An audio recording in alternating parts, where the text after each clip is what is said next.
Assalamualaikum warahmatullahi wabarakatuh. Alhamdulillah wa ala ni'amillah. Salatu wassalamu ala Rasulillah sallallahu alaihi wasallam. Innallaha wa malaikatahu yusalluna 'alan nabi ayyuhalladzina amanu sallu 'alaihi wa sallimu taslima.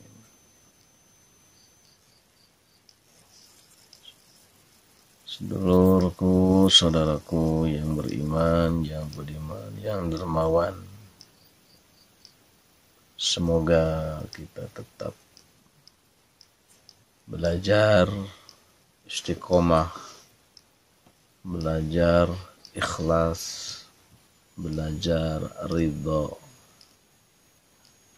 dan belajar jangan lupa setiap hari kita bersedekah. Walaupun cuman 100 perak atau cuman 1000-2000. Belajar istiqomah semua itu. Kesininya kita belajar istiqomah dengan sholawat kepada baginda Rasulullah Sallallahu Alaihi Wasallam. Jujur, karena dengan sholawatlah yang bisa bikin hati adem, bikin hati ayem, tentram. Kalau dibilang tubuh ini kayak bumi hijau, ranau, subur makmur. Di dalam hati ini, di dalam tubuh ini, jikalau orang-orang udah beristiqomah dalam bacaan sholawat, ikhlasnya, ridhonya, dan cintanya, mahabbahnya kepada baginda Rasulullah Sallallahu Alaihi Wasallam. Ibaratkan kita punya ladang subur makmur, gemari pahloh jenawi, sintra tentem tornto Allah harjo. Itu hati kita, bicara hati, bicara keimanan, bicara ikhlas dan keridoan kita, mengamalkan salawat dan pengabdian kita kepada baginda Rasulullah Sallallahu Alaihi Wasallam. Karena salawat punya beliau untuk kita, apanya syafaat dunia dan akhiratnya. Terutama kita yang masih hidup, pengen syafaatnya, masih hidup karena kita belum meninggal. Ya syafaatnya tolabul ma'isyah, cari intinya pekerjaan, mencari rezeki dengan sesulit apapun, dimanapun, insya Allah akan merasakan adem, ayem, tidak terkeluh kesah, tidak terburu-buru untuk mencari urusan dunia. Apalagi kita udah mencintai baginda Rasulullah, insya Allah dunia akan mencintai kita. Karena kata Allah, dunia nggak perlu lama dicari, karena dunia itu milik aku, kata Allah. Kalau seandainya kamu dekat kepada baginda Rasulullah, aku kasih apa yang kau mintakan. Itu kan. Sedulur, saya punya cerita sedikit ya, punya riwayat hidup saya waktu pengalaman dulu gitu ya. Waktu kesana kesini banyak orang-orang yang telah belum ma'isyah itu kalang kabut dulu, apalagi zaman sekarang. Kalang kabutnya kebanyakannya ya gitu, jatuh bangun. Banyak minta tolong kita kemana ini, ziarah supaya kita bangkit lagi, mencari penglaris kita bangkit lagi kemana ini, ke tempat mana nih. Dulu kan diri pribadi saya nggak tahu harus gitu-gitu, nggak tahu gitu ya, ayo baik gitu ya, senengnya jalan-jalan ke hutan, senang jalan-jalan di mana tempat yang indah-indah kan gitu. Ayo asal ada modal siap-siap saja kan gitu. Makanya kisah ini ya saya agak apa gimana ya, apa mitos apa fakta ya, dicerita waktu orang-orang dulu itu pernah dengar enggak ya, yang kebanyakan ada penjual bakso pernah kasus dulu itu di Bulangnya itu ya, ada salah satu itu mitos apa gimana itu kan ya.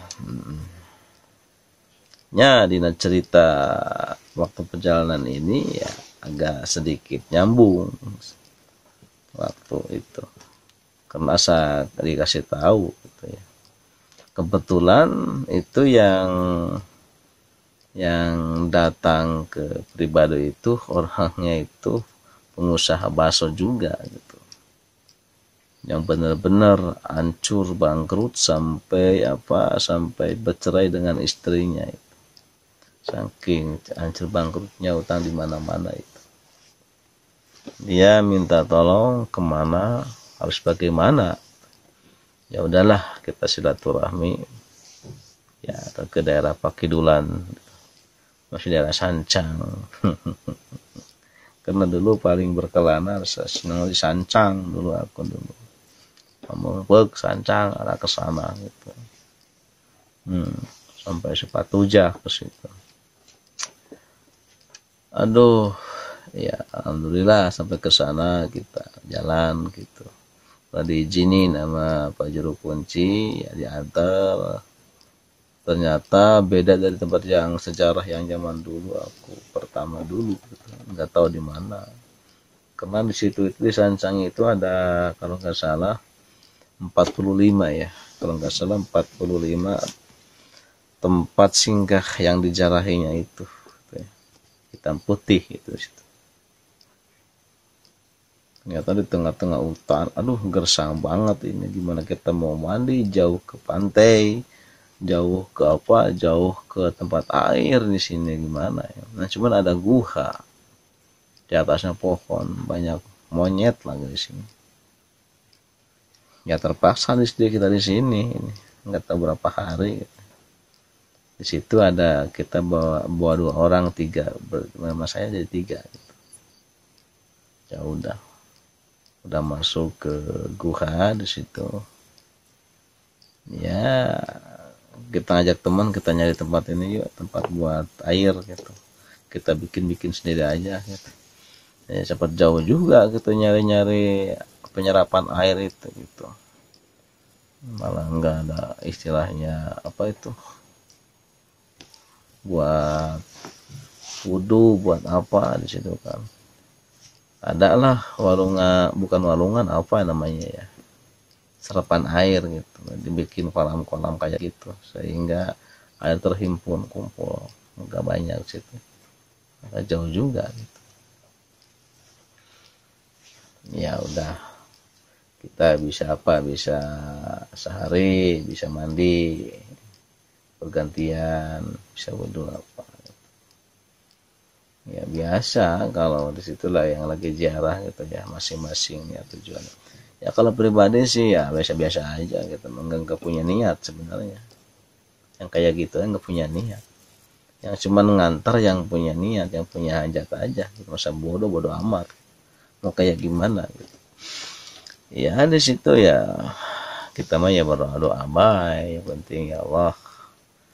Ya dengan kesini saya silaturahmi ke alam ini ya Allah, mungkin saya minta suatu wasilah buat saudaraku ini, nggak tahu jalannya apa gimana, kasihan ya Allah, jangan sampai putus asa dalam kehidupannya, minta bangkit lagi dengan jalan apa kayak gimana ya, restunya dari orang-orang alam sekitar sini gitu aja mendoakannya. Kita baca-baca yang kita apa punya dibaca.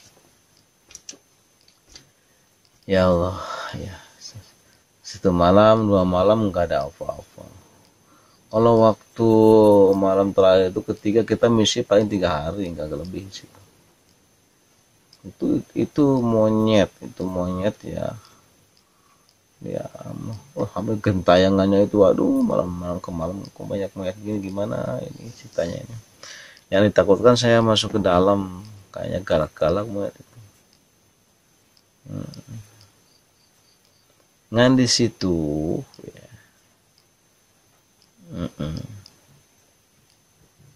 Kalau nggak salah waktu malam itu ada yang masuk, mungkin teman saya yang dua itu nggak tahu gitu. Kalau ada yang masuk itu kayak perempuan, dia matiin lampu, matiin lilin. Seingat aku itu masuk aja matiin lilin. Yang teman pada tidur gitu ya, kita nggak tidur gitu. Tapi itu si perempuan itu kayak diem, kayak nggak ngomong apa-apa gitu. Kalau malam gelap tapi kayak kelihatan itu perempuan itu. Cantik gitu. Walau alam siapa, walau alam nggak tahu, siluman nggak tahu apa, masa bodo amat di situ. Ya, kan pikiran saya mah udah biasa mungkin yang kayak gini malah. Kan kalau berpikirnya manusia yang biasa gitu ya, nggak mungkin masuk sini. Perjalanan berapa kilo kan orang dia. Nah di situ itu dia pergi lagi meninggalkan apa? Meninggalkan air di batok gitu. Meninggalkan air di batok, dia pergi lagi.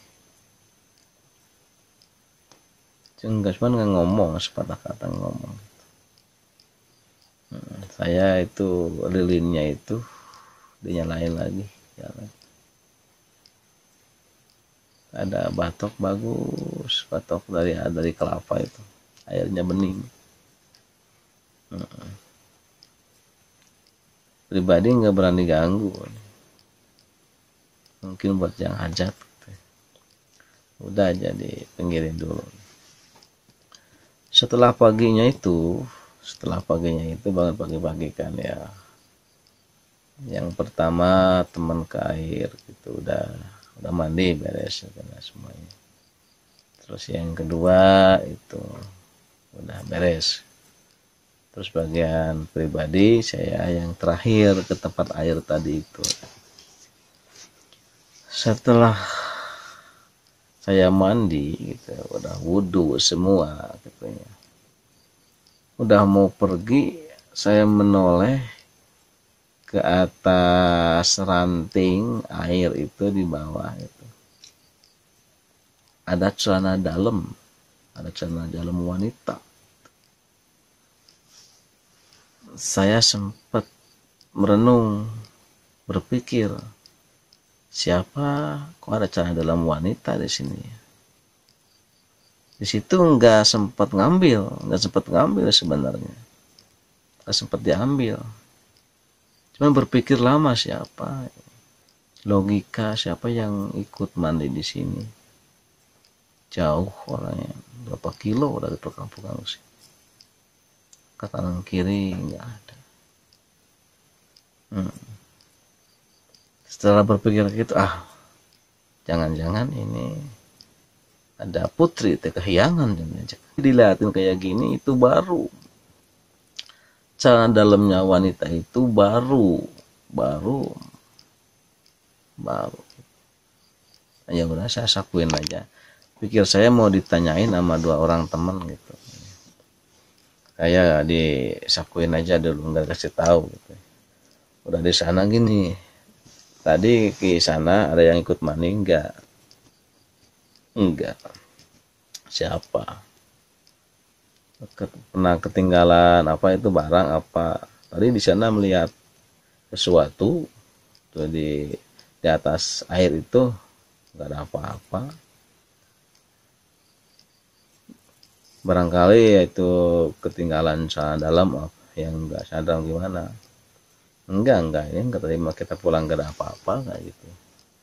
Gini, tadi saya ke sana udah maling, udah mau pulang, saya ini di atas air itu ya nemu ini celana dalam wanita, ini masih baru ya. Itu ya, saya akan dilihatin ini, diginiin, ini masih baru kayaknya, baru banget ya. Takutnya ada orang yang ikut mandi ketinggalan celananya gitu. Itu yang lucu, yang merespon paling utama itu yang pedagang bakso atau siapa yang bangkrut itu ya, langsung refleks, ya udah ini langsung di apa itu dipegang, ini buat saya aja, ini udah lah, ini udah jangan banyak tanya, ini buat saya, milik saya tadi ya itu. Direbut itu ya udah nggak apa-apa gitu ya. Tapi ingat ya, jangan dimasukin ke buleng, ke tempat air bakso, jangan, nggak boleh ya. Mungkin ini jimat saya gitu. Ingat, saya ini mau dipakai sama saya, langsung itu di situ juga dipakai itu. Lucunya itu dipakai itu celana dalaman itu, di situ dipakai gitu sama si abang itu gitu ya. Lucu, ya udah terserah ente, masa bodo amat gitu ya. Yang temannya senyum itu. Ya, aduh, ya itu mungkin yang tukang bakso itu udah punya sejarah itu, mungkin udah punya cerita, maka dikasih itu langsung aja disantap gitu. Respon. Setelah itu kita pulang pamitan. Ceritanya itu udah sampai ke kampung masing-masing gitu ya. Kan dia ceritanya itu dia buka usaha lagi bakso ya. Ternyata saya udah lupa itu masalah ke situ.